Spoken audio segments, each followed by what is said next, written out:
नमस्कार मेरे देश के बेहतरीन नौजवानों। हाँ, तो आप सभी understand and learn mathematics channel पे काफ़ी अच्छे से मैथ सीख रहे हैं और साथ ही साथ एंजॉय भी कर रहे हैं मैथ में।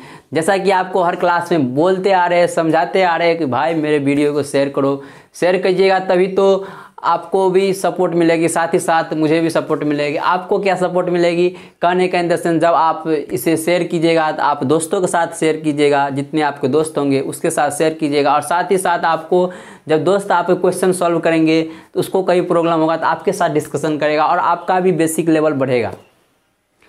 तो इसीलिए बोलते हैं और साथ ही साथ मुझे भी सपोर्ट मिलेगा। और मैं यहाँ पे इसलिए आया हूँ क्योंकि अधिक से अधिक बच्चे तक ये लेक्चर जाए और अच्छे अच्छे कॉन्सेप्ट सीख सके मैथ में। क्योंकि अधिकतर बच्चे मैथ को पढ़े रहते हैं, रट्टे रहते हैं, क्वेश्चन को बार बार बनाते हैं, सॉल्व करते हैं, उसको रट लेते हैं, लेकिन कुछ नया क्वेश्चन पूछ दिया जाए तो वो सॉल्व नहीं कर पाते हैं, वो सोच नहीं पाते हैं।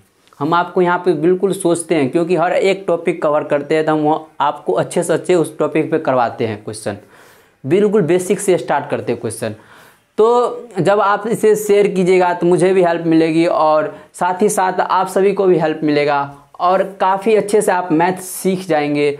और क्योंकि जब आप डिस्कस करते हैं ना तो वहाँ पे कुछ ना कुछ नया क्रिएट होता है। मान लीजिए आपने एक क्वेश्चन को एक तरीके से बनाए, हो सकता है वो किसी नया तरीका से डेवलप कर दो, किसी नया तरीका से सॉल्व कर दे, तो सोचिए आपको भी बेनिफिशियल होगा और साथ ही साथ तो मुझे तो होगा ही। क्योंकि हम मेरा यही टारगेट है कि ताकि हम अच्छे से अच्छे कोचिंग, अच्छे से अच्छे जितना भी हो हम प्रोवाइड करते हैं, अच्छे से अच्छे क्वेश्चन, साथ ही साथ अच्छे थ्योरी आपको देते हैं और हर एक वीडियो में आपको छोटे छोटे कॉन्सेप्ट को अच्छे से समझाते हैं और बिल्कुल जेईई मेन लेवल तक जाते हैं। क्योंकि मेरा यही टारगेट है कि गांव के हर एक बच्चे को अच्छे से मैथ सीख सके। क्योंकि जब आप मैथ सीख जाएंगे ना तो कभी भी आप बेरोजगार नहीं रहेंगे, कहीं भी आप मैथ का वैल्यू बहुत मार्केट में है, आपको पता ही होगा। और चलिए, तो मेरी भावनाओं का आप समझ गए होंगे, तो प्लीज़ शेयर ज़रूर कीजिएगा और रिक्वेस्ट करते हैं आपसे, तो शेयर कीजिए और साथ ही साथ क्वेश्चन सॉल्व किए होंगे आप वीडियो पॉज करके। तो चलिए स्टार्ट करते हैं। पहला क्वेश्चन क्या कर रहा है, इफ़ A1 A2 A3 से लेके AN R इन HP में है, ये किस में दिया हुआ है, HP में है, तो हमें पूछ क्या रहा है, M का वैल्यू पूछ रहा है। और M कहाँ दिया हुआ है, देखिए ये सीरीज हमें दिया हुआ है, इसका सम करके हमें M का वैल्यू यहाँ से पूछ रहा है। देखिए काफ़ी अच्छे क्वेश्चन है और इस पे क्वेश्चन आपने किए भी है, इस तरह का क्वेश्चन। चलिए हम आपको बताते हैं, बिल्कुल कुछ नहीं है, इतना किस में है, AP में है या HP में है। HP में है तो कभी भी HP का क्वेश्चन दिखे तो हम क्या बताए थे आपको, तुरंत AP से सॉल्व करने का आदत डाल लीजिए। जब भी HP का क्वेश्चन रहेगा बिल्कुल AP से ही सॉल्व होगा। तो इसको AP में हो जाएगा तो क्या हो जाएगा, ये 1/A1 1/A2 1/A3 किस में हो जाएगा, ये AP में हो जाएगा।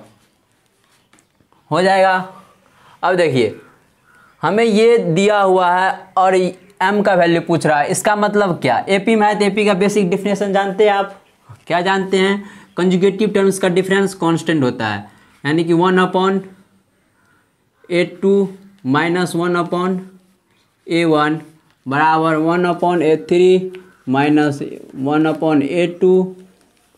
ठीक उसी प्रकार ये चलते जाएगा, कहाँ तक लेके जाएगा, ये N तक है, लेकिन हमें तो इस सीरीज को देख के सॉल्व करना है, हमें तो N तक जाना नहीं है। यहाँ पे 20 तक है लास्ट डिजिट, तो मतलब लास्ट नंबर यहाँ तक है, तो यहीं तक हम अप्रोच करेंगे। क्योंकि यहाँ तक N तक दिया हुआ है लेकिन हमें इतना ही तक लेना है, इसके अंदर तक का इस सीरीज का वैल्यू हमें दिया हुआ है। तो ये आप समझ गए होंगे। तो क्या हो जाएगा, ये 1/2020 माइनस 1/2090 और ये किसके बराबर हो जाएगा, कॉमन डिफरेंस D के बराबर।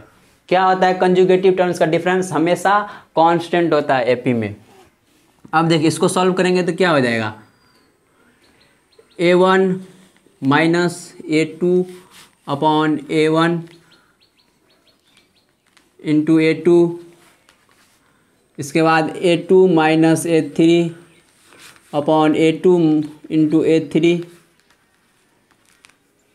और ये कितना हो जाएगा, A2020 हो जाएगा A2090। A2090 minus A2020 upon कितना हो जाएगा A2019 A2020, ये किसके बराबर हो जाएगा, D के बराबर। ये हमें AP के डेफिनेशन से मिला। अब देखिए ये दिया हुआ है तो आपको कुछ दिख रहा है क्या, इन दोनों को कंपेयर कीजिए तो आपको कुछ दिख रहा है A1 A2 A2 A3, यानी कि यहाँ पे आ रहा है A1 A2 A2 A3। इसको क्या करते हैं, अब हम इसको A1 A2 को हम क्या लिख सकते हैं, A1 A2 को D बराबर D दिया हुआ है, सबके बराबर D है, तो A1 A2 को हम क्या लिख सकते हैं, A1 A2 बराबर हो जाएगा A1 minus A2 upon D हो जाएगा। इससे हमें A1 A2 के बराबर, देखिए अब क्वेश्चन चलते हैं, अकॉर्डिंग टू क्वेश्चन चलते हैं, तो A1 A2 बराबर हम क्या लिख सकते हैं, A1 minus A2 upon D लिख सकते हैं। उसके बाद A3 की जगह क्या लिख सकते हैं, A2 A3 इधर चल जाएगा तो ये नीचे आ जाएगा, तो यानी कि A2 minus A3 upon D। ठीक उसी प्रकार कहाँ तक चले जाएगा, ये प्लस का साइन है, बराबर का साइन नहीं है यहाँ पे, सॉरी यहाँ पे प्लस का साइन है, तो ये कहाँ तक चले जाएगा, ये आपको ये A2019 इंटू A2020 किसके बराबर हो जाएगा, ये हो जाएगा आपको A2019 minus upon A2020 upon D।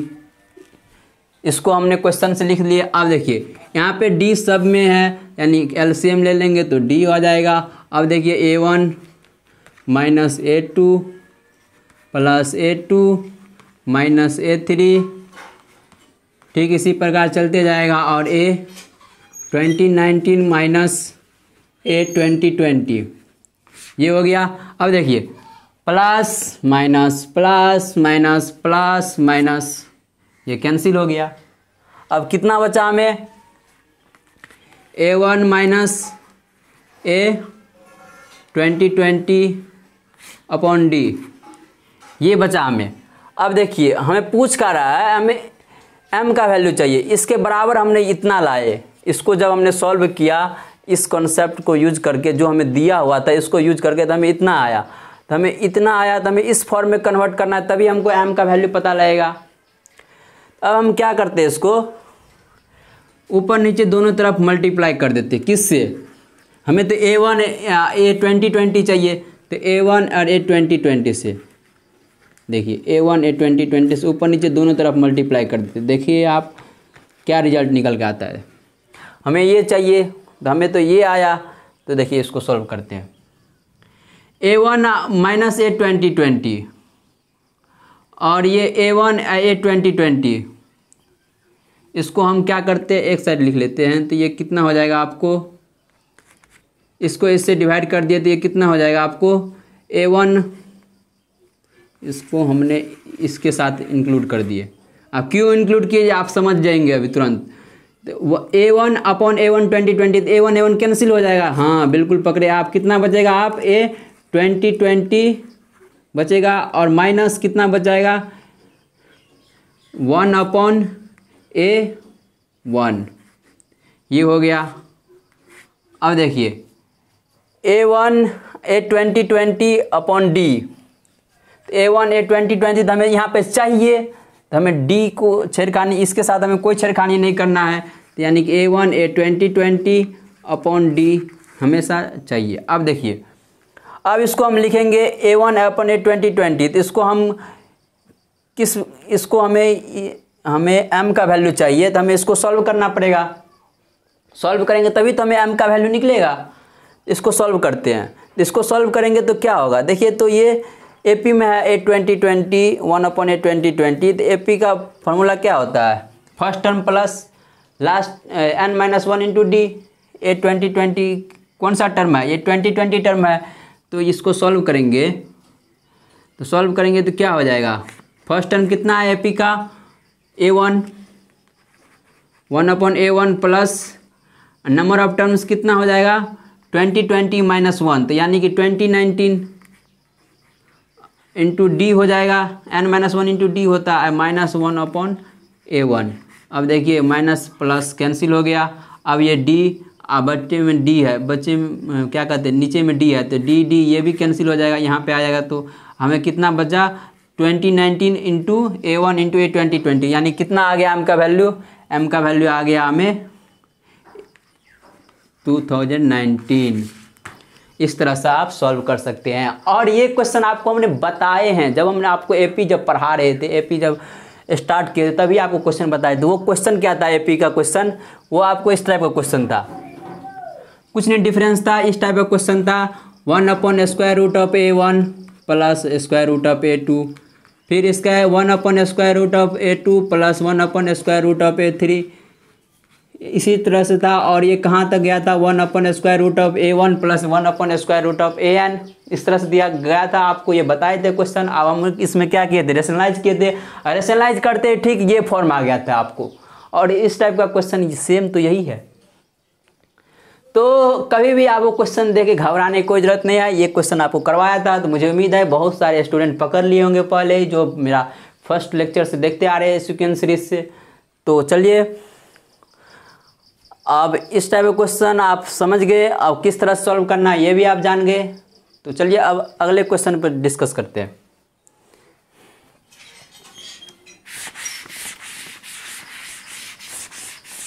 मुझे उम्मीद है कि बहुत सारे स्टूडेंट का आंसर आ गया होगा। m बराबर 2019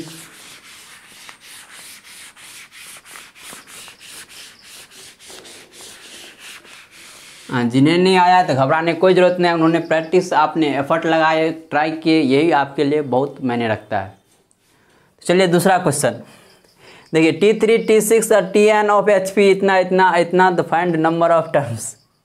ये बिल्कुल इजी क्वेश्चन है। ये हमने आपको इसलिए इस बीच में इसलिए दिए क्योंकि अधिकतर बच्चे जो होते हैं ना, वो साइको टाइप को, मतलब साइको तो नहीं बोला जाए, लेकिन वो थोड़ा अलग हटके होते हैं। वो हमेशा क्वेश्चन को देख देख के मतलब घबरा जाते हैं, डर जाते हैं। वो कैसे, आपको मैं बता दूं एक एग्जांपल के थ्रू। यदि हमने आपको बिल्कुल बेसिक लेवल का क्वेश्चन करवाए, उसके बाद उससे आगे लेवल का क्वेश्चन करवाए, उससे आगे लेवल का क्वेश्चन करवाए, तो यानी लेवल हम अप करते गए, लेवल अप करते गए, उसी बीच में हमने छोटा लेवल का क्वेश्चन डाल दिए, तो वो वहाँ पे जाके इस क्वेश्चन पे आगे घबरा जाएगा। ओ भाई, इसका क्वेश्चन में इसका मतलब लेवल, ये क्वेश्चन का लेवल अप है और ये क्वेश्चन का लेवल बिल्कुल डाउन कर दिया है। लेकिन उस क्वेश्चन को जब सॉल्व करते होंगे तो घबरा जाते होंगे, वो इस क्वेश्चन में लेवल अप है और इसमें डाउन, वो इससे नहीं मैच करेंगे, वो इसको भी अजीब तरीके से सॉल्व करने का प्रयास कर देंगे। तो इस तरह से क्वेश्चन हम इसलिए डालें बीच में, ताकि छोटे से इजी क्वेश्चन, ताकि आपको कभी भी एग्जाम में जो दिया जाता है, तो या तो शुरू में अच्छे लेवल का क्वेश्चन दिया जाता है, बीच में कहीं आपको बहुत इजी चैप्टर क्वेश्चन भी डाल दिया जाता है, तो इसीलिए उससे घबराइएगा नहीं, अभी से प्रैक्टिस बना रहेगा। तो इसीलिए हमने ये क्वेश्चन डाले। तो कभी भी आपको रटने की ज़रूरत नहीं है और बिल्कुल सेम कॉन्सेप्ट पे नहीं चलना है, इसीलिए ये क्वेश्चन आपको दिया गया है। तो ये क्वेश्चन बिल्कुल ईजी है, मुझे उम्मीद है कि आप सॉल्व कर दिए होंगे। T3, T6 and Tn of HP are इतना इतना दिया हुआ है, यानी कि T3 का टर्म दिया हुआ है 1/3 और T6 दिया हुआ है 1/5 और Tn दिया हुआ है इतना। तो हमें पूछ रहा है नंबर ऑफ टर्म्स कितना होगा।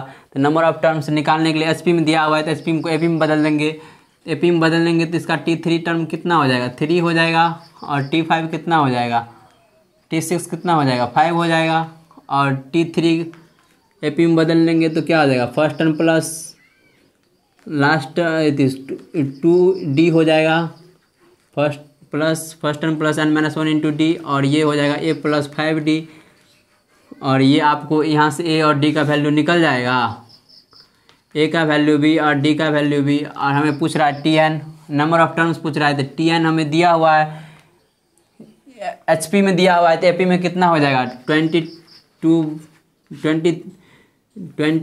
यानी कि 203/3, और ये आपको हो जाएगा A plus n-1 into D, और A का वैल्यू और आप D का वैल्यू यहाँ से कैलकुलेट करके दीजिए, आपका n का वैल्यू आ जाएगा।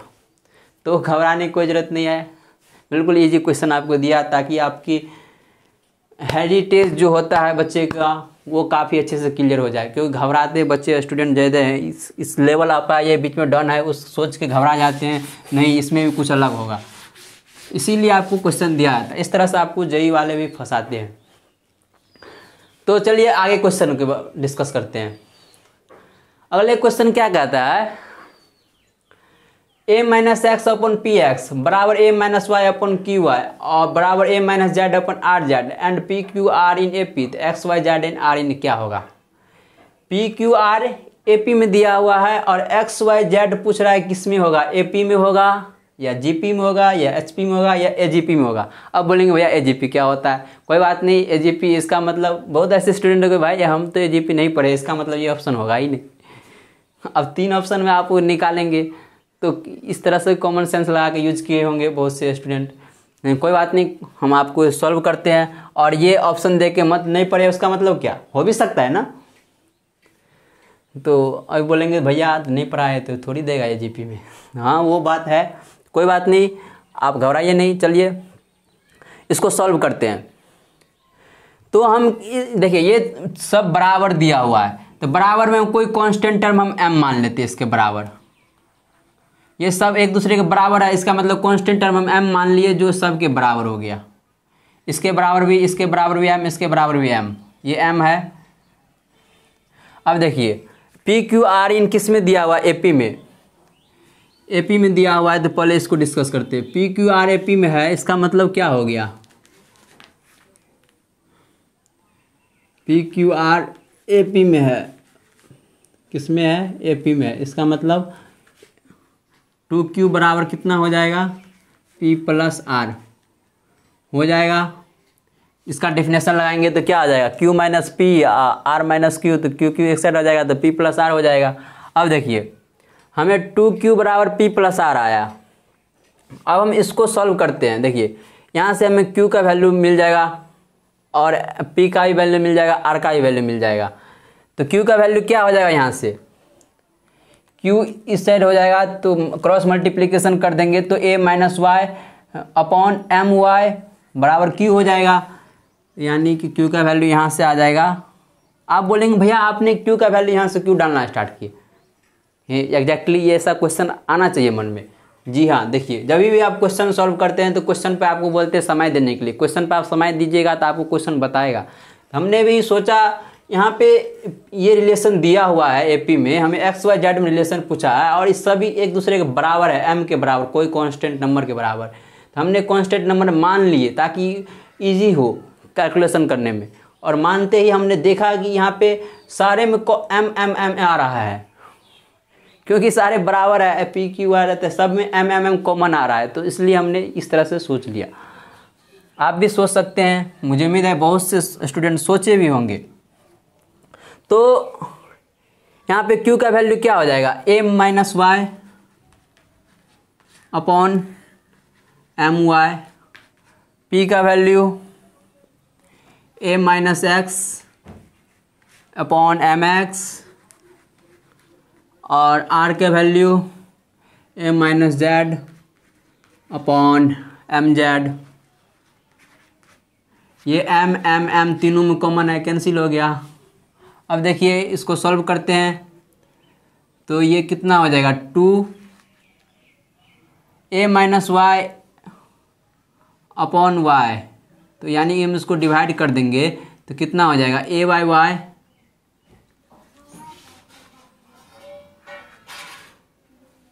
a बाई वाई अपॉन कितना हो जाएगा, माइनस अपॉन नहीं, a बाई वाई माइनस 1 और ये a बाई एक्स माइनस 1 और ये हो जाएगा आपको a बाई जेड माइनस 1, ये हो गया आपको। उसके बाद देखिए इसको हम 2 से मल्टीप्लाई हो जाएगा तो -2 हो जाएगा, इधर भी -2 है तो ये कैंसिल हो जाएगा, ये कैंसिल हो गया। तो हमें क्या बचा यहाँ पे 2 इसमें है, 2 इसको कैंसिल मत कर दीजिएगा, तो यहाँ पे क्या बचा, 2a upon y upon a by x upon a by Z.